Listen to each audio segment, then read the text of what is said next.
If you want to safely unmount USB device from your Motorola Moto G87, the first thing that you can do is you can go to the notifications tray, and you should be able to find an information about your USB drive being connected to the phone.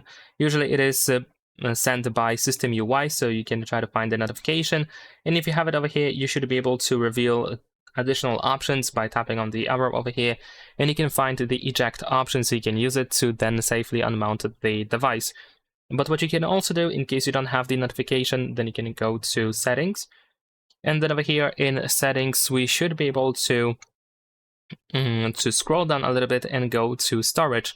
Then over here in storage we should be able to switch to our USB drive, and then we can tap on these three dots in the upper right corner and we can eject it just like that.